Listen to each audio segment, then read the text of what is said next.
Glad y'all could join us again. And we'll call this part D of the round pen sessions and add to our knowledge a little bit. We've been following us. Well, we got our colts where we got him sacked out real well, got the blanket. And now I'm gonna go ahead and keep the blanket on him. Ask him to accept those things. Get this up here. Now I'm gonna introduce him, put a halter on him. And then there's some things that I want to start introducing. I want you to understand that round penned at Liberty is rear end under, front end across. Now I'll take a 22-foot McCarty line and a rope halter, and I'll add that to my colts and start building on that knowledge there. And I'm going to use this as though it's a 22-foot round pen. So anytime that I have my horse under halter and under lead, I expect him to mind me. Most of the time, if I can, I will use all 22 foot of it. So now then, reverting back to the way maybe I would even start teaching a baby to lead is the same way. I'm gonna push this colt off. I'm gonna give him his head. I'm not interested in lunging him. I'm interested in this McCarty line being longed and droop. What I am very interested in though is watching the left front leg. It is as that left front leg would pick up and start to step down, and it steps down, I'm gonna pick up and hold. And when my colt rolls his rear end under, I will release. That's rear end under, no different than we done with the flag. Now I will swap hands, shoo my colt off, let him go that way. If he wants to pick his life up in his body and go about this at a trot for a little bit, that's be just fine. Maybe I might pick up on this a little. How little does it take to roll his rear end? Good. I'll let him know that he done good. Remember our slogan we learned from Mr. Ray. How much does it take? How little does it take? There'll be colts when you first start this with that you'll have to hip lock.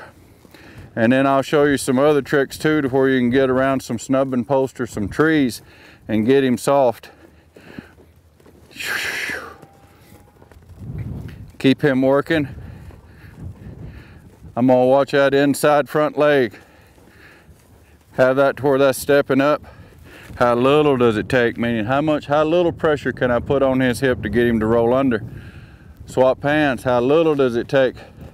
How little bit of pressure did it take to roll his front end back across? Roll his rear end. Roll his rear end under. Release. Front end across. Release. Rear end under. Release.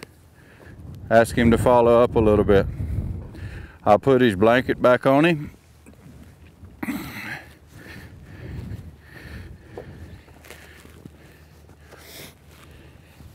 Now I'll continue to work with him just as we did. Same difference when we were standing beside him and got him to hook up on all four corners. Now I'll take this rope and I'll lay it over him, and I'll expect him to come off that pressure on his face. And I want the colt to find it. I don't want to just jerk him around in the beginning. Let him find that. Rear end under, release. Front end across, release.